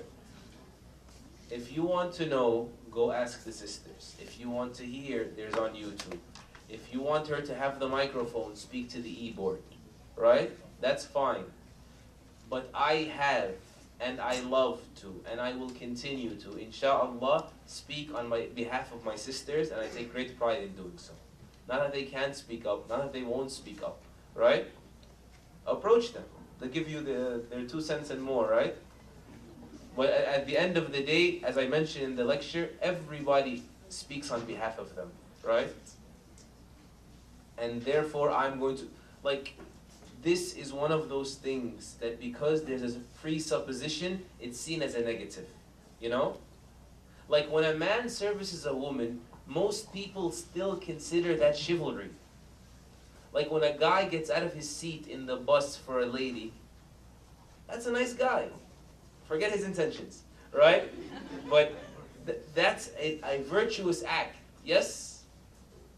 Ask yourself, why do I look at it differently when the Muslim man is going out of his way to speak about the Muslim woman, right? To speak about the dignity Islam gave to a Muslim woman, right? People that hate Islam, Muslims and non-Muslims, right? Or should I say people that hate Islam, obviously not Muslim. Whether they're male or female, they speak about women in Islam. No one tells them anything, right? So I will continue to speak. And I pray that Allah makes that one of the heaviest of my good deeds. And I pray that my sisters that hear the likes of these questions can see through the facade, right? And may Allah subhanahu wa ta'ala increase them in empowerment and make them those that are the most eloquent speakers and the most dignified of believers. And may Allah make them, a lighthouse for the brothers and the sisters in this ummah everywhere. Allahumma ameen. Say ameen, guys. Not a fundraiser. I'm not going to charge you. He said ameen. $1,000. Get him, right? What are some rights a woman has as a wife? Answer. I mentioned 5 or 6 in the lecture. Answer. She has a right to be treated honorably and kindly, with compassion and mercy. The right to her own wealth. Huh? Go. I hear something. Go. Right to see her children. The right to her children, right? Even after the marriage. The right to choose her spouse in the marriage. The right to initiate a divorce. Is hijab required for men? As I mentioned, yes, but because of the difference, there would be a difference. What are the conditions of hijab? This is good. This is very important. The Prophet ﷺ said in Hadith of Abdullah ibn Mas'ud, narrated by Tirmidhi and others, "Al-mar'atu awra, فَإِذَا خَرَجَتْ إِسْتَشْرَفَهَا الشَّيْطَانِ." Indeed, the woman, she's awra, meaning it is upon her to be covered, right? And when she leaves her home, the shaitan becomes hopeful to use her to tempt others away from the path of Allah subhanahu wa ta'ala. Of course, what causes shaitan to despair? That hijab. That hijab, literally, linguistically, hijab means a veil or a barrier, right? Whereby what's on one side cannot see what's on the other. So meaning a complete barrier, veil, obstruction of vision. So that has certain conditions, that the woman's body cannot be seen. Aside from her face and hands, according to the majority, we mentioned this. Nor can the shape of her body be seen. So that means it has to cover her entire body. And it has to be loose, so the shape doesn't show.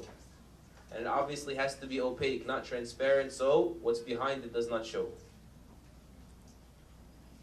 And it should not call for attention in and of itself, because sometimes the hijab, which is supposed to say, listen, I'm not out to attract anybody's attention, I am as Allah wants me to be, it can sometimes get to the point where it attracts more attention than someone that's not wearing the hijab altogether, right?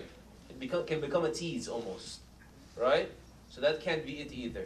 It can't be, as the Prophet ﷺ forbid the men and the women from wearing garbs of prominence, meaning something that causes you to stand out in the crowd.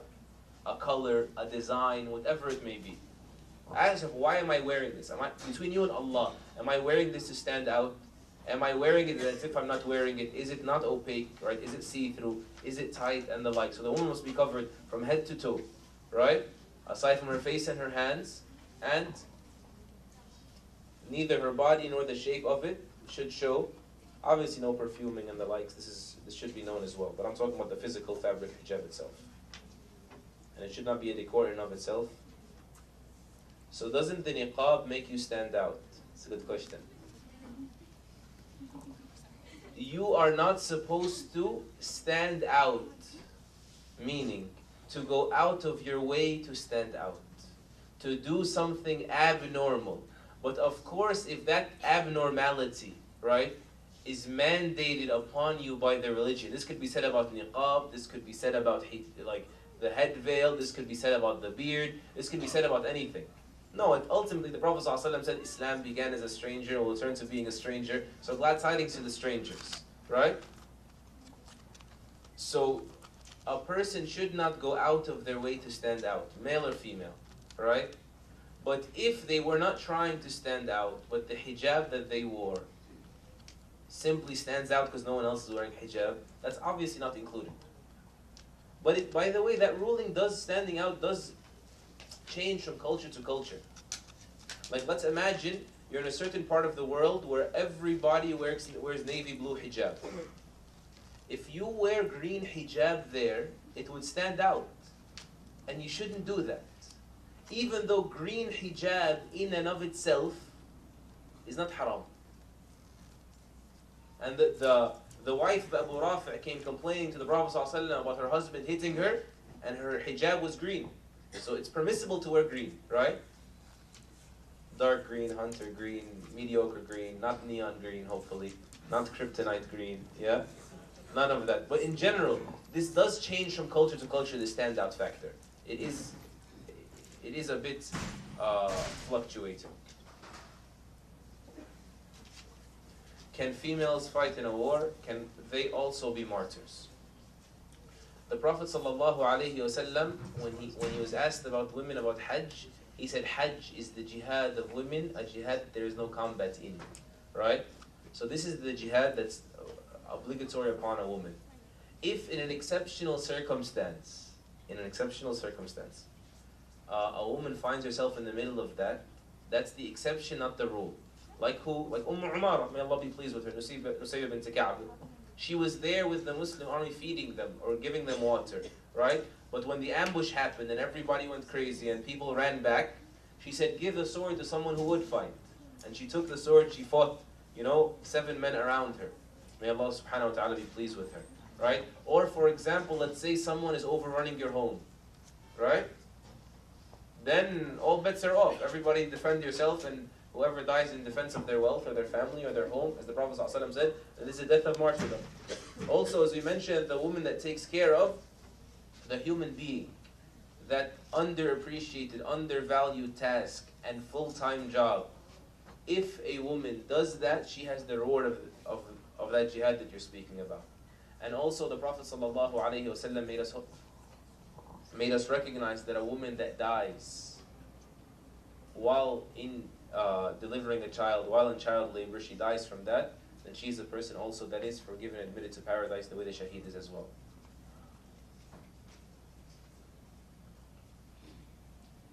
And of course the other types, the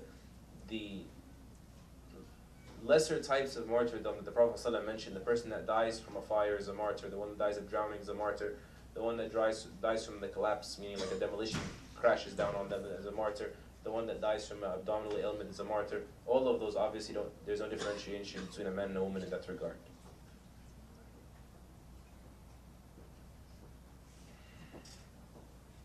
Why don't little girls wear hijab? Little girls don't have to wear hijab. But little girls should be taught from an early age, especially when the society is teaching them through their eyes the exact opposite, that this is part of the beauty of a woman. The most beautiful thing about her is not that which is ephemeral and empty, and Islam doesn't teach you to worry about having a beautiful shell and you're empty on the inside, right? Islam values a person by their ethics, by their morals, by their personality, by their spirituality more than anything, right? And so that hijab is part of your beauty that does not perish with the aging process, nor is that tarnishable by the judgment of other human beings. She must be taught, that's part of the mercy of Islam, that you teach her that from an early age so you don't make it hard on her later. You don't make it hard on her later.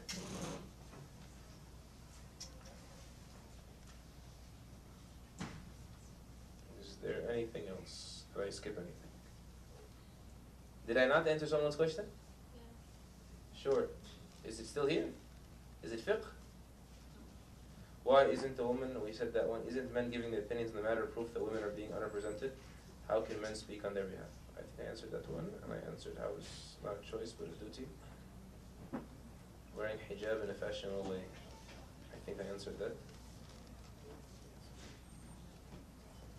Conditions. I answered the niqab question. I didn't know what I missed. You want to call it out? Just ask. Somebody? It's about when you said a woman has a right to her children only if she doesn't remarry.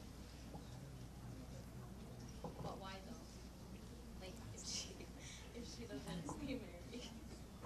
Wait, did it make sense? Yes, you did. Again, I want to train us on this. The why does a woman have a right to her children? Only if she doesn't remarry. The first answer is what? What's the first answer? The Prophet ﷺ judged with that verdict. Okay? Now, just to give, before we even ask what's the wisdom, just to give a bit of clarification on that. Ultimately, what's being determined here, what the determining factor here is the well-being of that child. Okay? So even if she remarries, let's say immediately, after 3 months from her divorce, she gets remarried. Obviously, Islam does not say that the child goes to the father. No, the child has to breastfeed. Yes? They have a right to be nursed for 2 full years if the child is up for it and continues to breastfeed, right? They don't wean themselves off of it. And that's why the majority of the scholars are of the view that in general, the first 7 years of a child's life, it is in their best interest to be with their mother. And the vast majority of the scholars, and based on that, an Islamic judge would give the verdict in that regard. But beyond that, let's assume there's a scenario where it's not in the best interest of the child, or there's no harm going to be incurred by the child.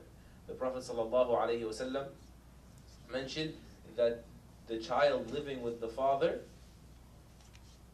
is more, the father has more right to that than the child being raised in somebody else's house and under another man's roof. That doesn't mean the mother can't see them. I'm talking about custody, meaning living with them forever, right? And once again, that is not necessarily across the board. I'm not too familiar with the details beyond 7, but I do know that many of the scholars mention that even though this is the general ruling, the betterment of the woman, for example, the daughter, would be until the age of puberty, until she's married off, it would be better for her to be with her mother. And after 7, the son would have the trip to his father's house. And other ulama, I'm sorry, I haven't reviewed this subject in a very long time. And I'm not very well versed in it, honestly, either. But the third opinion that does come to mind, and they all have proofs from the Qur'an and Sunnah, just keep that in mind. The third opinion was that the child, when they become of discerning age, that they choose who they want to be with. Right? There are proofs for that, I don't quite remember. And I just quoted this hadith just to prove that she does have a right. But the other hadith, to give the big picture, I'm sorry, I failed you on that one. If you email me, I will try to, inshallah, collect some data for you regarding this issue. Anything else? Yes, ma'am.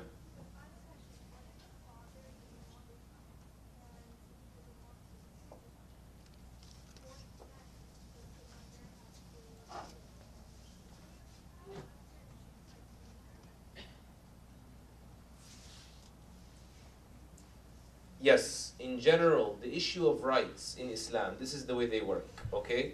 When you have a right to something, you have the right to give it to somebody else, so long as that will not reciprocate in harm.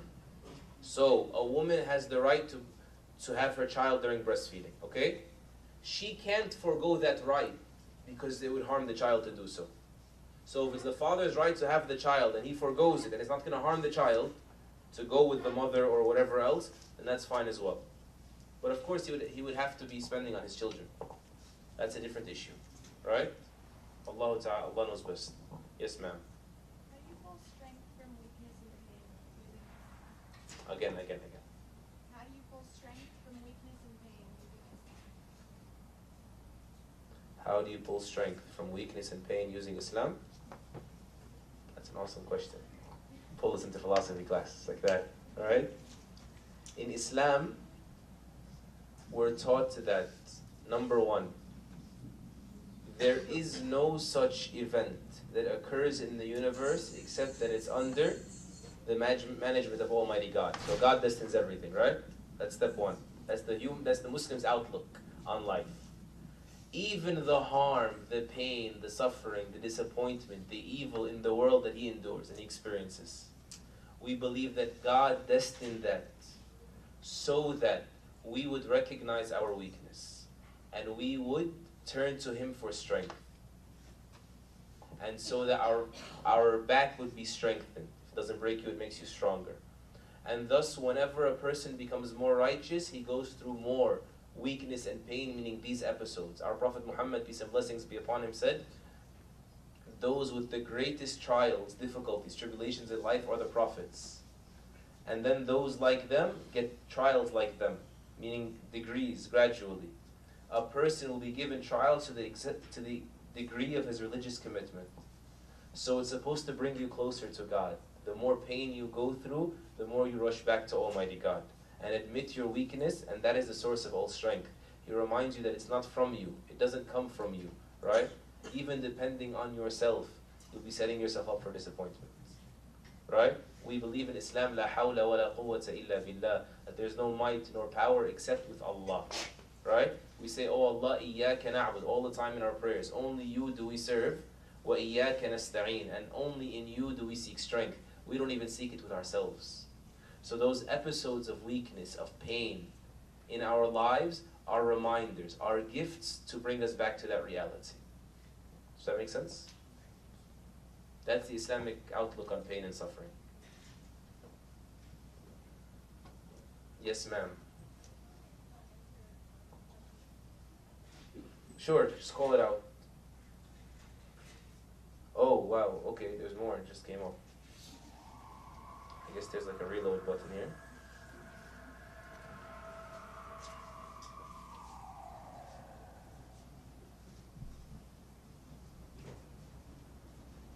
Okay, how can we marry someone without being in love? Not knowing our future spouse for a long extended period of time or having any attraction towards him or her. I know that the rule is said to first be attracted to the one you will marry and then you see the deen of him or her. But there are certain cultures or Islam as a whole that limits us knowing someone to make a wise choice if he or she is truly our soulmate before our marriage. Okay, quick rundown on marriage in Islam. I can't turn it into a lecture. But the concept of dating before marriage is such a moot point, it's beyond having to be explained sometimes, right? Because think about it. What percentage of people actually marry the people they fell in love with? Does anyone know? You guys should memorize statistics. What percentage? The Pittsburgh Journal actually published a research on this. What percentage of people, after getting to know them, extended period of time, all this good stuff, what percentage of people actually marry their first love? 0.6%. Okay? 0.6%. What? Let me translate that for you. That means 99% of the time they fell in love and then broke up. Question: why did they break up? Because they hated each other, right? So that means they loved and told their deep, darkest secrets to each other and eloped or disowned their parents to be with each other, and they became emotionally attached to each other, and then it ricocheted in the opposite directions. And then they posted each other's pictures on the internet and exploited each other. Of course, like, you broke up, so you hate each other, so you want to get even. When relationships get sour, they get sour, right? And everything you know that happens. Now, let's say this 0.6% actually gets married. What percentage of the marriages in the United States succeed? 40. About. Depending on social strata, places. Because like richer people stay married, but they have 70 mistresses just because of the look, in society. But it's 40%, 45%. So less than 1% actually get married to their first love. Then if they do, 60% chance they're getting divorced. So I repeat, what does dating have to do with marriage? It's obviously not the system. It's obviously not going to work. It hasn't been working. Sure, it's a nice thrill for a moment. It is, sure, that's great. But at what cost? How many abortions happened last year? Tell me about the AIDS statistics. How many people died because of premarital sex? But all we talk about is how you Muslims got these forced marriages and you kill people for premarital sex. You guys have killed 1.5 million in AIDS through premarital sex. Right? Those that advocate this position. Right? How many people have been stoned for premarital sex in your family? How about your family? How about your... Right? Notice. The paradigm is very interesting that we live in. In Islam, a person is allowed to be attracted to another. But because of our weakness as human beings, Allah protected us from ourselves. And so He placed a set of rules for gender relations, and He explained that, Surah An-Nisa, the chapter of women. He says, amidst those rules, why do I have these here? Because the human being was created frail. Right? Emotional roller coasters, hormone overdrives, we're frail. And so even if you're attracted, there's a stopper. What's the stopper? That father, that guardian that I speak about. So that someone comes and knocks on his door first. Before we get lost in staring into each other's eyes, I need to make sure he's compatible for my daughter. He qualifies for my daughter. He's man enough for my daughter before my daughter's poor heart gets attached to him. Right? There's no point in trying if he's not qualified. So he has to knock and be a man about it and say, you know, I got some money and stuff, you know. I got the wedding gift right here, you know. I broke my piggy bank and my sister's. Can I have your daughter? Right? He has to man up about it. That's step one. Step two, if he qualifies, then he's allowed in the door. Understood? Because think about it. You know, like they always tell men, when you go buy a car, and women, when you go buy a husband, right? You don't let that sleazy salesman put you in the driver's seat of a car you can't afford, right? Because he's going to put you in something that's above your budget. And as soon as you sit and you go, right? The midlife crisis kicks in. It's like, oh man, you know, this is better than my junk mobile. I'm going to pull up with my old high school and turn heads, and right? Why get in there? You know, if you don't have it, it's not for you. Likewise with the woman. She does not sit with a man until first he goes through the rigorous, you know, validation process. Not rigorous, I'm exaggerating obviously. Then she has the right to get to know him. Okay? That's called the engagement period. Right? He proposes to her. She sits with him in the presence of supervision, meaning her father. Strictly business, no emotions involved. What's your plan? I want to move out of the country. I'm not leaving my parents, right? What do you want? I want someone barefoot and pregnant in the kitchen. You know, fine, okay. The window's this way, right? Strictly business. Once the important stuff is out the way, what's your outlook on life? What do you plan to marry? What are you looking for in a wife? This is what I'm looking for in a husband. Then there's what's known as the marriage contract, when they officially become husband and wife. That in Islam, considered a three-step process. In Islam, that's considered, forgive me, the halal dating phase. Okay? It's not quite full-fledged marriage. Even in Islam, this is true. Islam does differentiate between marriage and between consummation. So at that point, she's allowed to take off her hijab in front of him. They're allowed to exchange, you know, tokens of affection. They're allowed to be alone together, go out for dinner, have some privacy.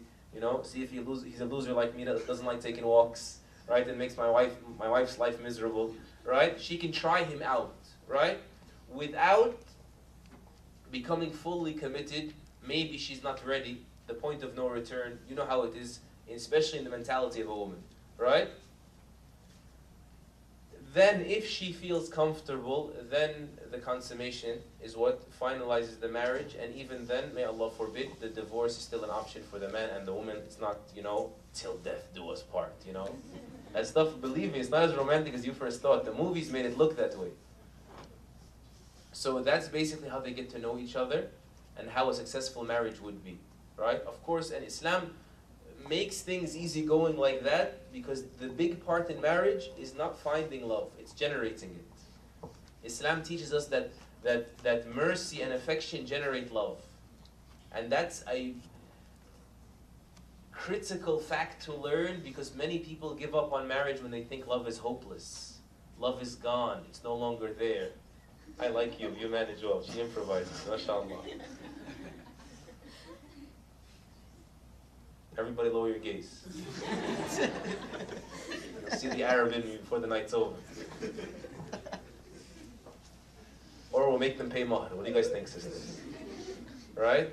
For love and affection, mercy and affection, when Islam taught us that's how you build love, that means love can be generated, and if it dwindles, it can be regenerated.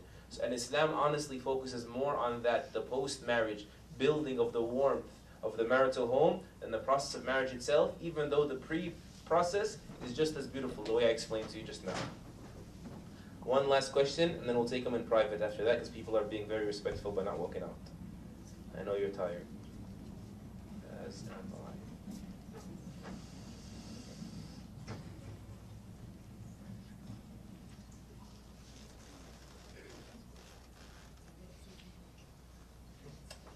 Why is it allowed for a man to marry a non-Muslim woman?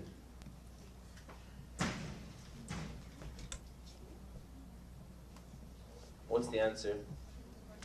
Huh? Doesn't matter what the question is, the answer's still the same. Allah says so, right? Why is a man Muslim man allowed to marry a non-Muslim woman? And wouldn't that stop? Who will the Muslim women marry? If the Muslim men are marrying outside their religious circle. You want to answer? Go for it.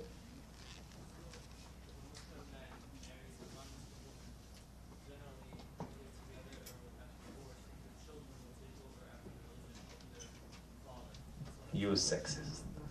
Never mind. Continue.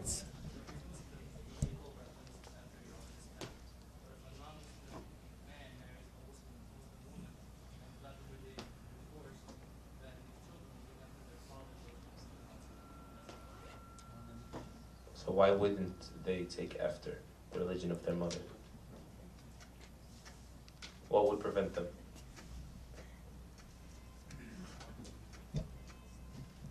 Father's usually angrier, right? Honestly, I hope that Allah has permitted for me to embed in you.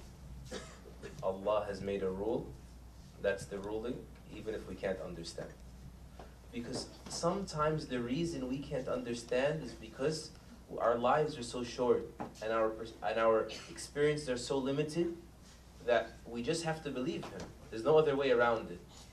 I personally worked in an organization that would receive orders for free Qur'ans and mail them out each month.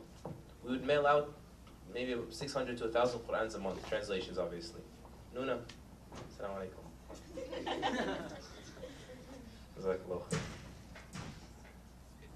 I have come across over 30 cases where the woman had become Muslim because her husband is Muslim. And I've come across one case where the man has become Muslim because his wife is Muslim. I know this is controversial, but once again, that's dogma, that's not facts, right? The man is not like the woman, and deep down inside, Allah created us with certain natures, and the woman has a leaning to the man. And the woman at times, because it's been taken advantage of, she's in denial about it, but many a times she follows the man. That's not a disrespect to her, right? And just because it's been manipulated the wrong way and she's been oppressed on its basis, doesn't mean the reality, the seed for it is not there. Allah knows how His creation is. And He legislates on that basis. And the exception proves the rule, it doesn't destroy the rule, right? It doesn't contradict the rule. In reality, people follow the religions of their fathers more often than not the religions of their mothers. Add to that another reason, that in Islam, of course, there's a difference between authority and the abuse of authority, I know, but the authority in the household has to be for one, like 2 chefs spoil the broth, 2 captains sink the ship. This is not an abuse of authority, but there has to be someone to finalize the decision in the end. Allah chose that the man be the head of the household for a reason that He knows. That man may end up in the hellfire and his wife in paradise. Keep that in mind. But he ultimately is the one responsible for the final decision. So the head of the household from an Islamic perspective is one that believes in Allah and all the prophets. And he's only allowed to marry of the non-Muslim women, women that have a certain common denominator with him, namely Jewish and Christian women that are chaste, right? So they believe in one God as well, right? The details they disagree on, that's why they're different religions.